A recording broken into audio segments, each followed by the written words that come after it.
Jumbo, fellow adventurers, I'm Mike Dooley, here to remind you once more that your thoughts become things. And I'm going to do it today by dropping another edition of a week's worth of spiritual tune-ups. These were broadcasted live this week, my answers to fellow adventurers' questions about life, dreams, and happiness, and each one took 5, 10, or 15 minutes.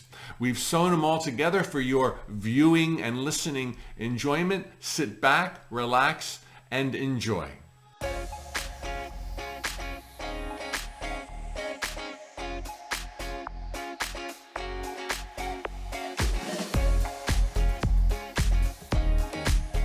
Jumbo, fellow adventurers, happy Monday. Time for a spiritual tune-up. Thanks so much for the great questions you post below. A special shout out to the Infinite Possibility members who are on deck today. The question I'm dealing with or I'm facing, and this is a slight compilation of several factors in one, moving through change, anxiety, and fear. Particularly change. Mike, I struggle with change and have most of my life. I believe it is connected to fear and intellectually understand that change is good. But after all these years, change still brings me to tears and it hurts like a knife. Do you have any suggestion for how I can change my response? Oh, I am so versed in these issues. I have dealt with the same problem much of my life through a fear of flying and heights that suddenly hit when I was in my late 20s, flying over Kansas on a Delta airline, maybe 7 miles high, hit turbulence, absolute inexplicable terror that lasted severely for 5 years and in total for 10 years. And of course, given my life now and pre-COVID, I traveled nonstop. It completely went away. Anxiety, sleepless nights, waking up and your mind is going like a little wheel. I totally know it. And fear. Hey, in the last couple of years, I've dealt with atrial fibrillation and occasional heart palpitations. So I'm dealing with this stuff, dealt with this stuff. I can help you. I truly believe I have something to share with you. Number one of my short list of things to do in moving through fear, change, anxiety.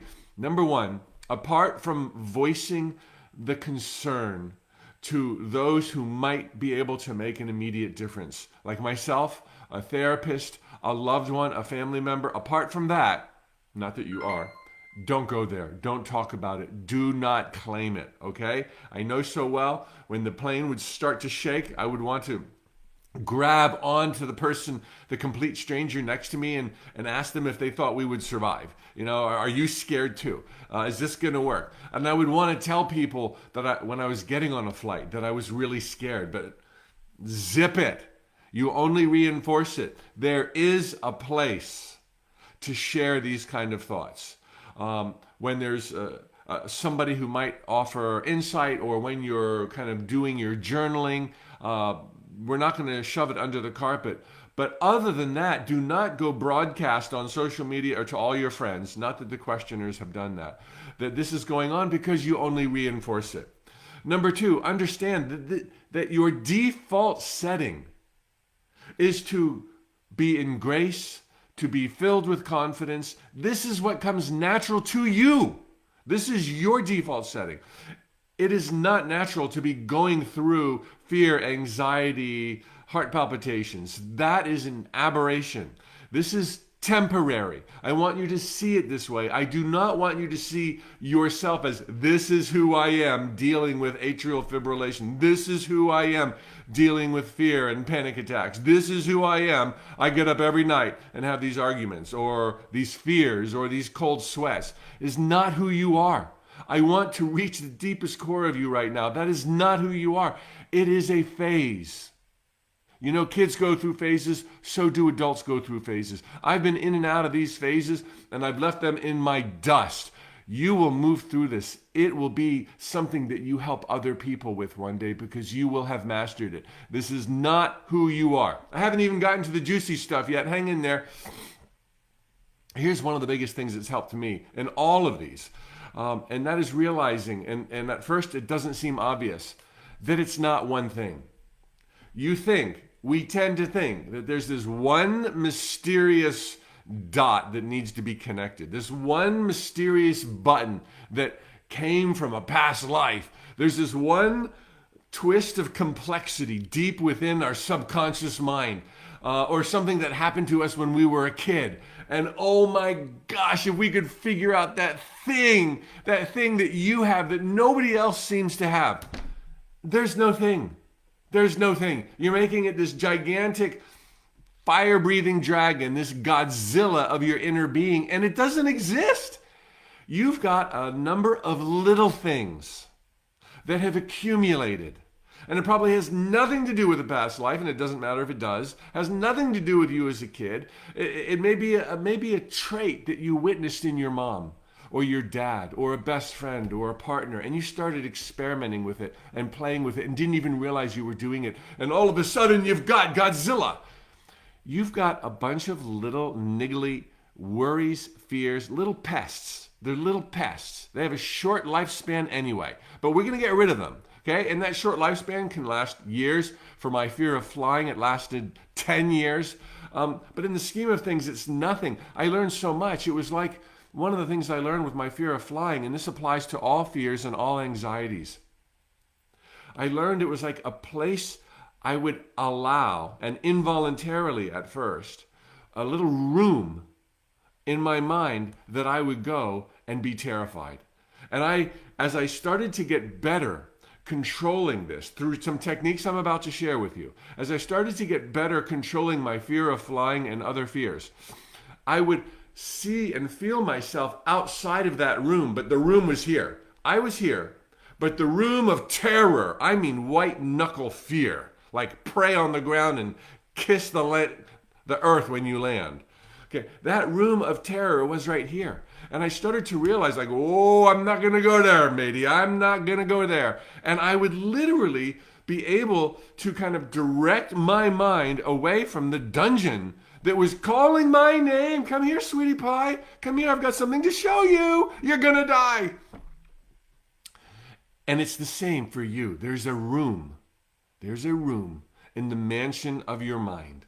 And it calls you. And it says, come here for comfort. And it's got no comfort to share with you. And you will learn through these simple techniques I'm about to share with you to avoid that room to the point where it doesn't exist in your mansion anymore.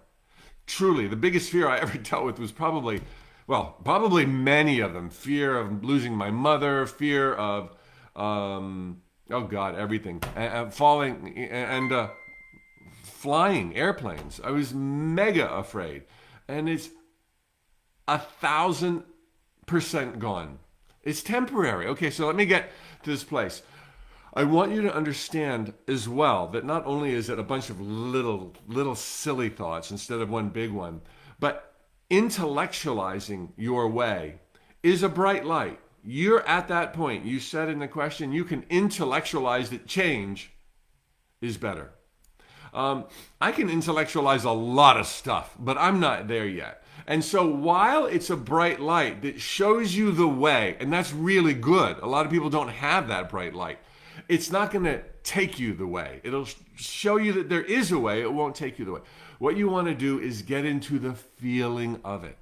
The feeling of excitement when there's change on the horizon. The feeling of excitement when you get to board a plane. The feeling of excitement when there's a lot of plates that you're spinning and you've got a lot of assignments to do, and there's fear to allay, and there's arguments to calm in the middle of the night in your mind. These are awesome challenges, and you're so designed to deal with them. You really are, and you're going to start seeing it little by little by little by little. I would also look for, like, what's the silver pill? If I could figure out that one thing, it would be gone in an instant. Well, I've always moved through these things gradually. Now, they can be gone in an instant, and that's what we would all hope for, but chances are pretty good that you're going to ease through it, okay? So, ways to get into the feeling of allaying your fears, anxiety, trepidations over change. Number one, don't freak out at this word, but meditate. Don't meditate like anybody else. Don't meditate with a quiet mind. I want you to do some contemplative thought. I want you to go into a quiet space, preferably with your eyes closed and minimal distractions, but don't worry about a few. And I just want you to contemplate, like, what is going on here? Who am I? Why am I afraid? How else can I deal with this? Ask the most basic questions. Don't be like, what happened when I was a pirate in the 12th century? Just ask, how can I deal with this? What are some things I can do to calm myself down? Why do I feel vulnerable when intellectually I know I'm a gladiator of love and joy? Ask those questions anyway. We're not just going with the intellect, I know I'm invincible, but like, how could I be allowing this to happen? Why? What is it serving? Where's the good in it? Just ask all of the baby cake questions. Try to quiet your mind, feel into it. Things will come to you. Practice ideas and perspectives that make you excited about change, excited about the next morning, excited about the flight on the horizon. What would it feel like to be excited about it? What would it feel like to know that good things are coming? How would I be able to handle the rest of the day if I could carry this new perspective? That's what I mean when I say meditate. I just do it for 5, 10, 20, 30 minutes, whatever works for you. Get into a place of contemplative thought, not the still your mind meditation. There's a place for that. But just contemplative thought, like, what's going on? How else could I see this? Where am I? What am I afraid of? And just do that, okay? Number 2, consider in those moments of, I'm pointing where I meditate, the couch behind me. In those moments of meditation, consider and remember the times when change or flying or fear served you well. I can remember times getting up in the middle of the night terrified, and with nothing else to do, I would start journaling. I'd come to my computer in this room and I'd start typing questions and answers as if I knew the answers. And by just doing something about it, I felt so much better, and I would write stuff that was insightful. So consider how past changes, other anxiety, fear has served you. And when you see that there's a pattern here of change being a servant and making infinite possibilities expand, you start seeing change as a friend. Another thing I have for you, visualize. Creative visualization. Imagine you're on that plane laughing so hard at a movie you're watching that you forgot you were flying. Imagine getting off at the other end and you're thinking, I wasn't scared once. Imagine waking up just like, oh my gosh, I can't wait to be me today. Just visualize that. Number 4, affirm. Come up with little affirmations. This is, calm and confidence is my default setting. I was born to thrive. The universe is pushing me on to greatness. Come up with a bunch of affirmations. I'm excited about change. I can't wait for the future. I love my life. Just play with affirmations. Number 5, journal. Journal is kind of like a waking meditation. Do the same thing I told you to do with meditation, but do it with a journal. And number 6, be firm with yourself. Dang it, you're a gladiator of love and joy, here for eternity, to rock and roll. There's something you're going through, absolutely, and you're going to prevail, and you're going to know that you are the giant that the universe wanted to be. Be firm with yourself. Do not let the fear or the anxiety or the trepidation hijack your life. I can remember flight after flight after flight. I would book another one, book another one, book another one. I would never take the bus. I would never say, no, I'm not going to go on that trip. It's like, dang it, Dooley, you can do this. Do it. You owe yourself. It's an irrational fear. It's totally irrational. And I would do those other things, and I would feel love for myself at the same time. But dang it, I'm not going to let this go, and dang it, I'm going to face it, and dang it, I'm going to open the presents that fear and anxiety and change have brought to me to unwrap. Because there's a present there. You're more amazing than you've ever realized. And that this has shown up in your life is that yellow brick road to transformation. This is exactly the one thing that's held you back in other areas of your life, and you didn't know why those other areas didn't blast off. This area of fear, anxiety, change. Go there. You've got nothing to be afraid of. Be firm with yourself. Be gentle. Be consistent. Meditate. Ask questions. Demonstrate. Act as if. Don't blab about it to everybody, not that you have. And you're going to be doing so well. Fellow adventurers, it's temporary.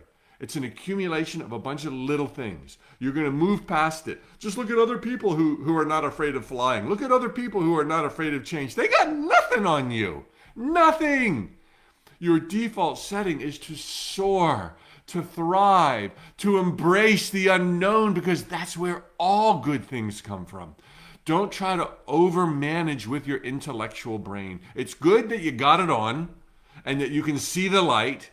Now go with feeling and be reasonable and don't let the fear torment you anymore.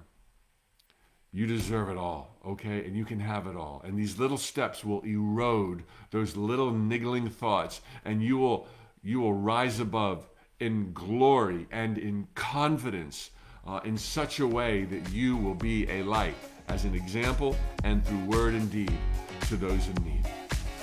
Jumbo, fellow adventurers, Mike Dooley, time for his spiritual tune-up. This one is on the topic of self-love. Really cool question and kind of tricky to unpeel the answer. Mike, I'd still like to hear your take on self-love. People, even Seth, have commented that you cannot love anyone unless you love yourself.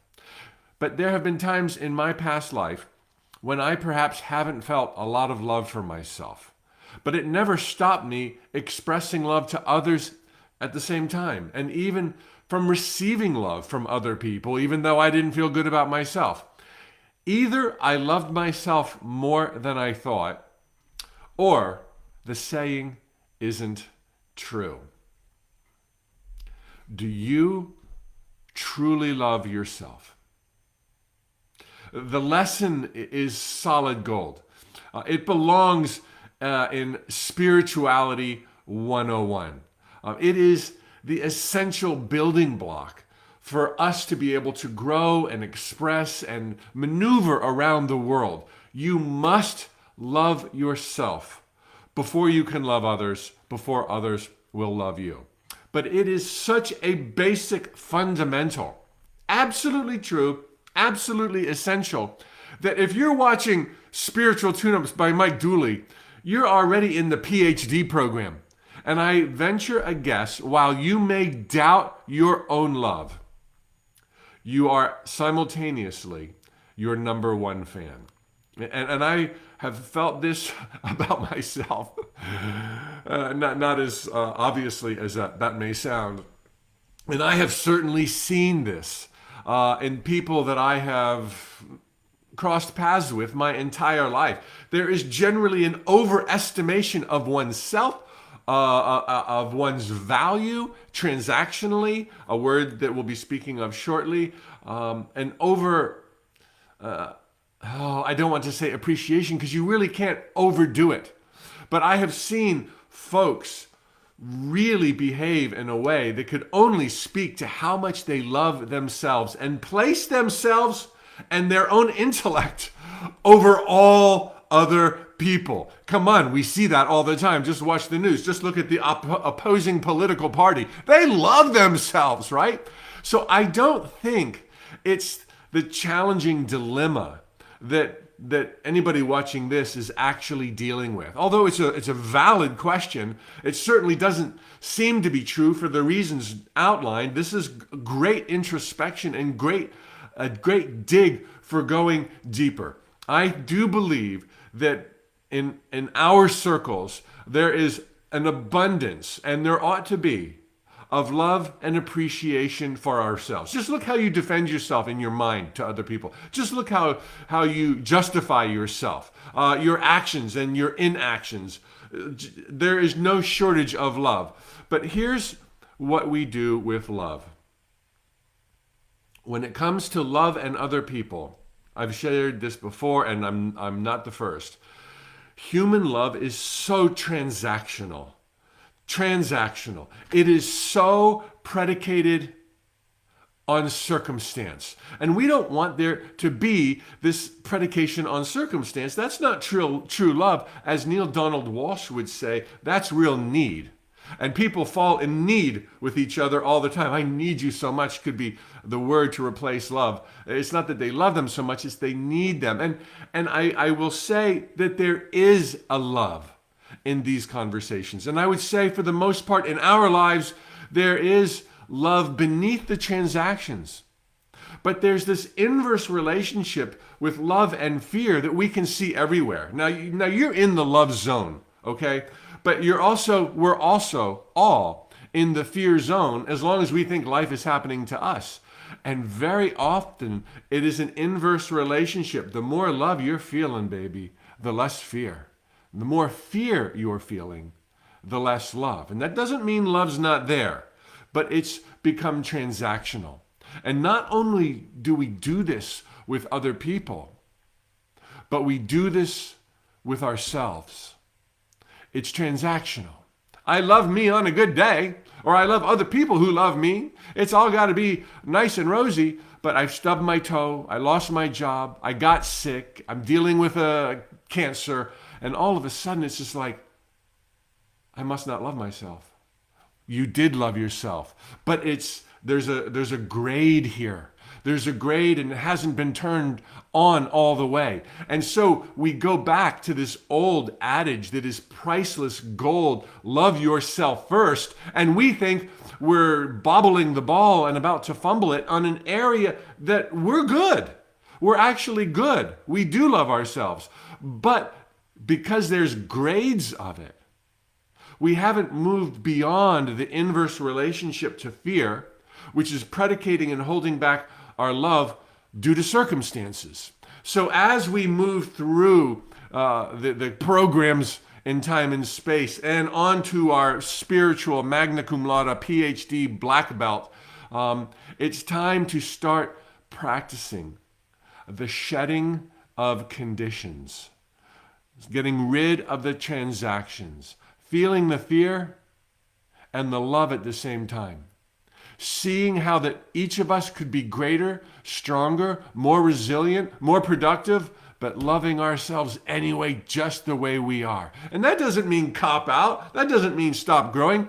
It's not in you to cop out. It's impossible to stop growing. It's a trend or a phase that people will go through where they just need a rest. And they do need a rest because they've made this transactional love thing and it's this seesaw up and down and they don't even know if they love themselves anymore. And of course, by this stage, they do love themselves. And so when the seas become turbulent and things aren't manifesting the way you thought they would yet, they're going to. Don't start kicking yourself when you're down and wondering about self-love and maybe I never really did love myself and maybe I'm not all that after all. And then you start barking up a tree where there was no problem. And you start picking yourself apart. Like I said yesterday, when people have anxiety and or fear, they tend to think it's this great, big, invisible, self-sabotaging issue deep within their psyche from a past lives. It's like, oh, it's not so hard. It's not so complicated. That this stuff shows up means you're ready to move on. They're movable feasts, and you ordered it from the menu. Show me a little vulnerability. Show me a little self-loathing. Show me a little insecurity so that I can toughen my mettle and rise to the occasion and be all that I can be. When something shows up that's making you question your self-love, know that you got the love and you're about to go higher than you ever have been before. See it this way. This is the truth. This is how it's going to play out, and it's going to just be a matter of time until you give yourself permission to love anyway, to go higher anyway. This lifetime or 12 lifetimes from now. So get it over with. Love anyway.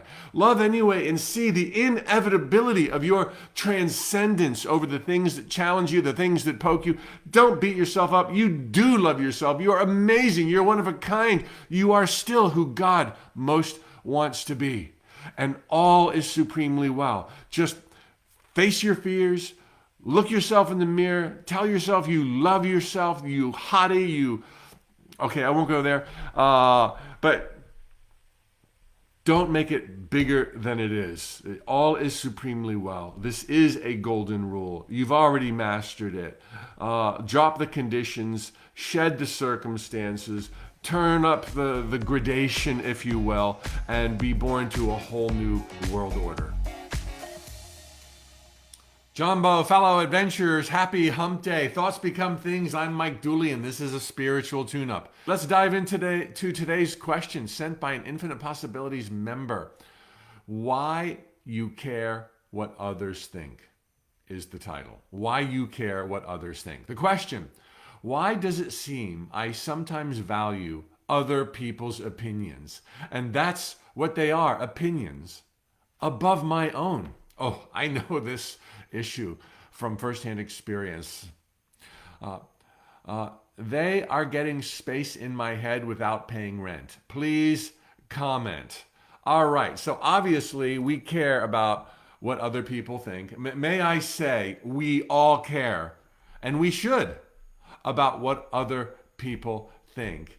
And it's typically with a fear or negative consequences. Nobody's afraid of other people loving them, okay? Nobody cares about the compliments that somebody might be withholding, typically speaking. But we do care about, walking around the airport with a roll of toilet paper stuck to the bottom of our shoe. And it's like, we want to know, but we don't want to know. There's two criteria here when we sense that there could be something unpleasant going on that we are aloof to. Number one, we're afraid that their criticism is spot on. We're afraid they know what they're talking about. And number two, all important, we're afraid it's something we can't handle, nor can we change, should we want to. Two criteria. We're afraid they're right, and we're afraid we can't deal with it. That's what's going on when it comes to our perception that other people are talking about us, pointing fingers at us, critical of us, judgmental of us. This is so normal at this crazy primitive time in these sacred jungles of time and space when we are all walking around blind, using only our physical senses, tuning out our intuition when we know better and when we could do better. But we're putting out fires and we're dealing with life because it feels like life is happening to us. We haven't realized we are happening to life. So first off, cut yourself some slack. It is so normal. And for a caring person, it is healthy. It is really a good trait. But I've got two solutions for you to help you surf these waves when they show up in the future. I will point out that this dilemma can be completely overwhelming for some, more so than for others. When we allow these insecurities, that's what they are, insecurities that are warning signs, that are an invitation to possibly step up. When we tend to think that they're just so numerous and that there's just so many things and everybody has an opinion and everybody might be right and I might be wrong everywhere, we can let there be a runaway train of fear. And that's something just you need to be firm with yourself, following the solutions I'm about to share with you, and realize that there's no long list of issues that anybody has. They're all finite. I mean, look, you're an eternal being. So if you had 12 million issues, it's finite, okay? Compared to eternity, and you don't have 12 million issues. You might have some toilet paper on the sole of your foot. You might have some acne on the back of your neck. You might have some way of dealing with people that's insensitive and you're not aware of it. I mean, okay, you got 3 things going on. It's not this long list. Don't allow yourself to be swept away with this irrational fear of insecurities that you're wrong in every regard and everybody knows it, okay? You just need to be firm with yourself. Here's how you fix the deal. Long-term solution. And this is like the answer for all things. Be self-reflective. Consider, how else can I treat people? How else can I phrase a compliment or otherwise? How else might I carry myself? How else might I accentuate my strengths and work on my frailties? Be aware. It is the baby soul who's like, I'm right, you're wrong, and they just plunder along like a bull in a china shop, and they refuse to look at themselves. They're afraid of what they might find. They think there's this big mystery on two legs that is themselves. And if they go self-reflecting, they're going to go down into the abyss and never pull their way out. When you self-reflect, you're going to find one thing when you look close enough. God. God doing her level best. God in her radiant glory. God here to rock and roll and love, enjoy, to serve and be served, to cooperate and dance with life. That's what you're going to find when you self-reflect. Don't be afraid. The long-term solution for all things is truth, and you're going to find out the truth of yourself when you're not afraid to look at yourself. Yeah, there's some ways you could polish that silverware. You could buff out that armor. You could remove those chinks. You could bring your game up a little bit. Hey, wouldn't that be cool? You're already amazing. Don't be afraid to self-reflect. Don't be afraid to wonder how you could be less abrasive to your neighbors. Don't be afraid to invite yourself and your game higher. Now, this doesn't mean go looking for what's wrong with you, but be honest with yourself, and you will see God, and you will see where you could, do a little bit better, okay? And that's okay. It's so good. Do it with a glad heart. Do it with joy in your heart. Don't be afraid of yourself, neither your appearance nor your behavior. There's no boogeyman or boogie woman lurking inside of you trying to get out. There's just goodness. The short-term solution, which should be done in tandem with the long-term solution. Whenever you sense critical judgment coming from someone else, vocalized, or you see it in the look in their eye, or their behavior, or you just sense it, even though they're smiling and giving you roses and chocolates, silently or vocally say thank you. Thank you. What does it say? I think it's in the Bible. I didn't prepare for this. Something, I think it's something to the effect of a fool will always resist criticism. A wise person will always be grateful. Not because the criticism is necessarily right, but because it's an invitation to look at something that perhaps wasn't being looked at. And you might look at it and say, it's perfect the way it is, man. I love it. I don't mind that you don't like it, but I got another look at it and I was honest and transparent and I love myself. Or you might find that they had a point. They were right. You didn't even know that you had that chink in your armor. Hallelujah. You're my new best friend. You told me I was arrogant. You told me I was obnoxious. You told me I was conceited. Or you showed me. An audible or silent thank you. Step one. And step two in the short-term solution. Immediately go there. Immediately. If they're telling you that you've got something on your shoe, go and look. Okay? It might be worse than toilet paper. Go and look. Ask yourself for this observation, this sensed criticism, this critique or this judgment that you feel is coming your way. 3 questions. Okay, this is how you go there. You ask these 3 questions. Is it true? Is it true? Is it true in any way? Maybe it's 1% true. Maybe it's 200% true. Is it true? Do I care? Do I give a damn? And don't be afraid to care, okay? Be joyful about it. Care that you got it, but do you care to fix it? Do you care to change it? Do you care to enhance it? Do you care to let it all out? Do you care? And then the 3rd question, how can I handle it? How can I address it? What will I do, if anything? If anything.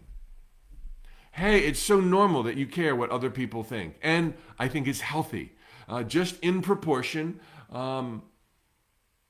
in moderation, with love in your heart. No one's trying to make you smaller. I mean, sometimes people want to make themselves bigger by making you smaller. Hey, but they might have some really good traits and they're a really good dance partner and you might love them anyway. And so let them. Thank you. I'll check it out. I'll let you know what I think. Or just do it silently.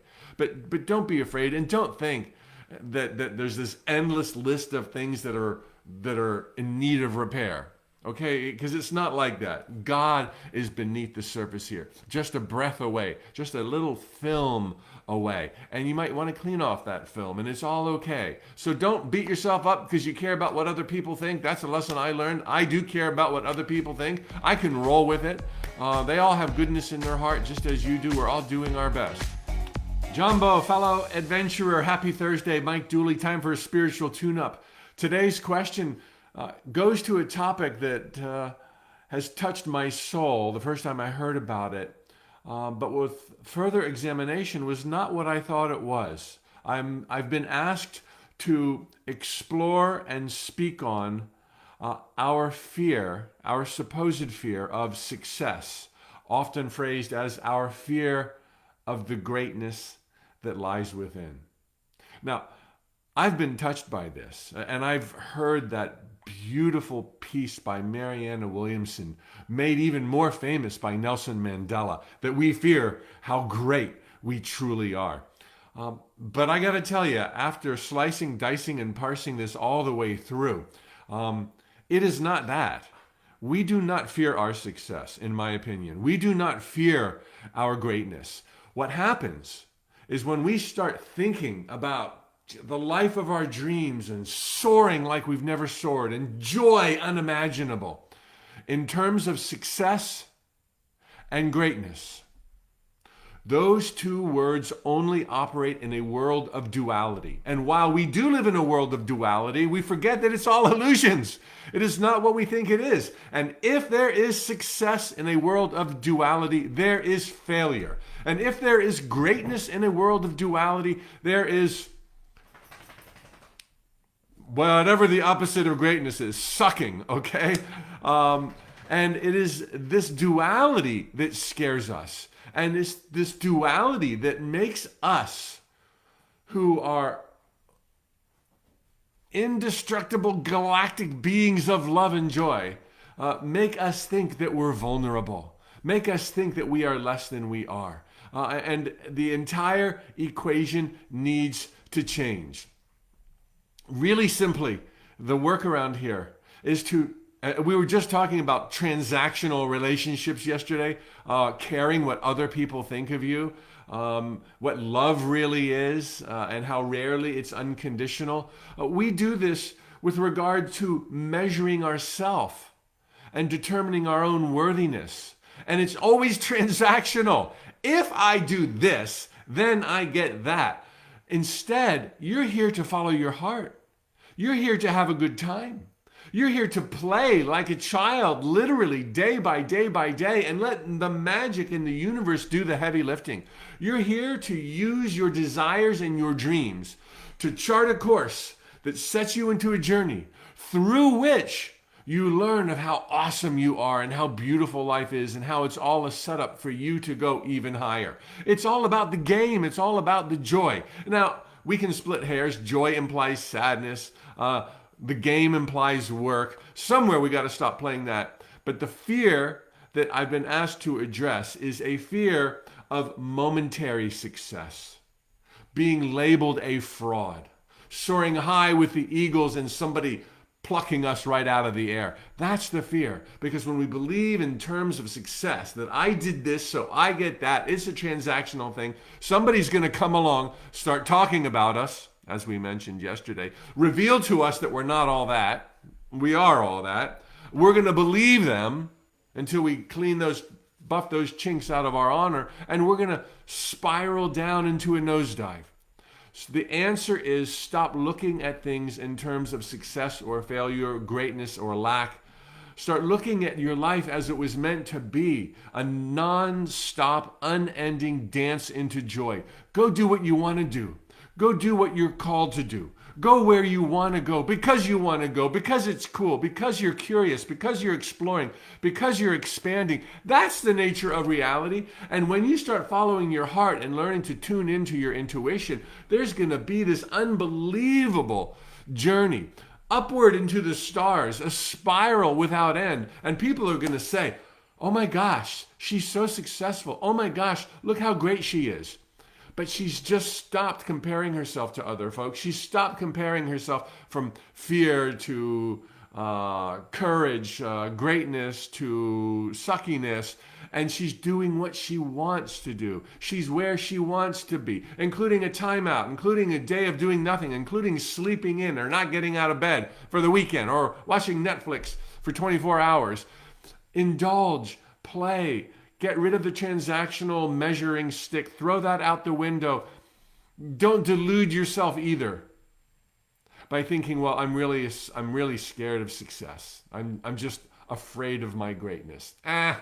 No, not so much. Not so much. You're, as I said. So you're here to soar. Start soaring. Flap your wings. Play all along the way. Don't compare yourself to other people, and you will be talked about as legend. Jumbo, fellow adventurers, and happy Friday. Mike Dooley, time for a spiritual tune-up. Thanks for the great questions you post below, especially Infinite Possibility members.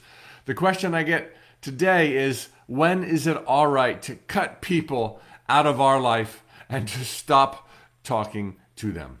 Now, I gotta say, when I answer a question, I know nothing about the questioner, and I don't want my answer to imply that they're coming from a certain perspective. So, for the person who asked this great question, take everything I say with a grain of salt, because I don't know exactly your perspective. First off, often questions like these come about because there's a sense that there might be something unspiritual about saying, adios, amigo. I don't need you in my life. I'm not going to talk to you anymore. There's nothing unspiritual about that. You've got to call the shots as to what serves you and what does not. If there was ever love, there will always be love. And you don't have to stay in touch for there to be love. There can be love in silence from a distance. You just peace out. It was all good. Wish you happily ever after, and I'm going to go find mine right now. So, no trepidation there. It's okay. You don't owe anybody anything. Neither does anybody owe you.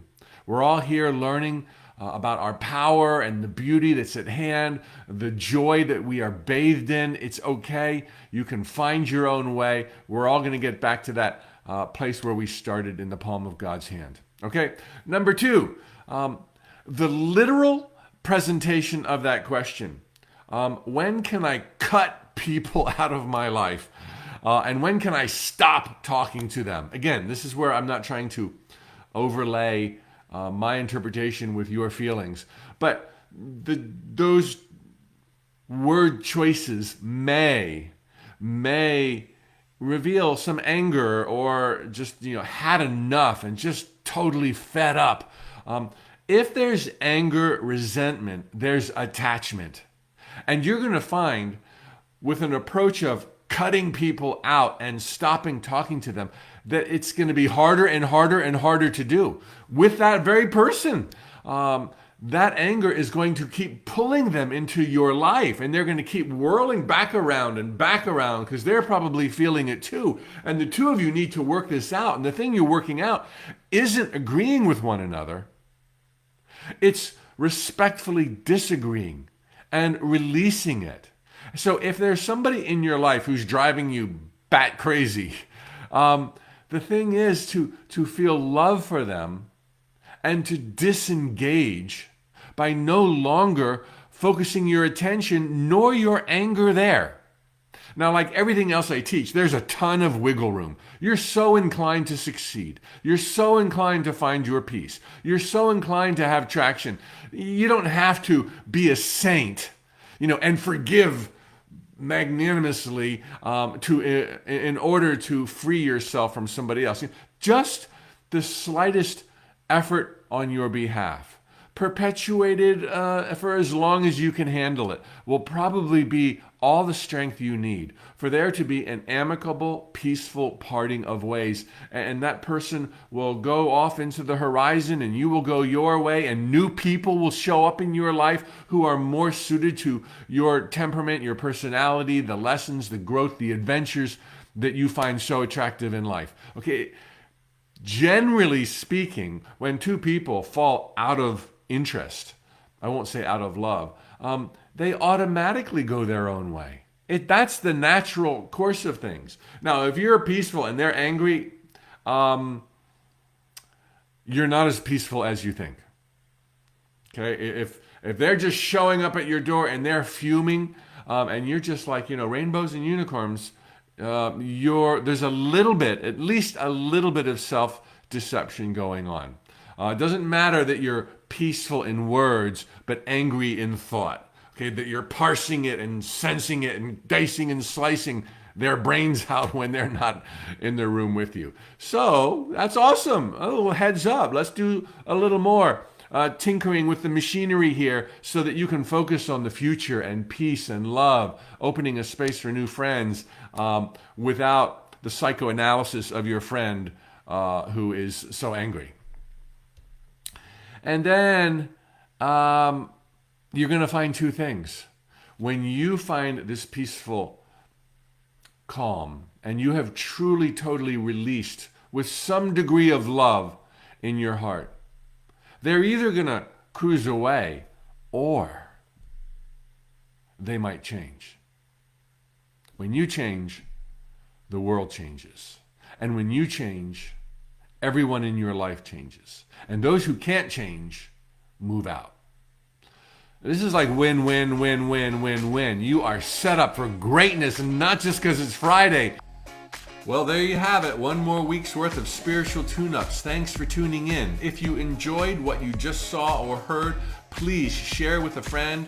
Thumbs up, like, follow, whatever may be the case on the platform you're now experiencing this. If you want more inspiration, every single day I send out a note from the universe. Right now it's going out to 1 million people. We'd love to add you to that list. Enjoy. Thoughts become things. See you next time.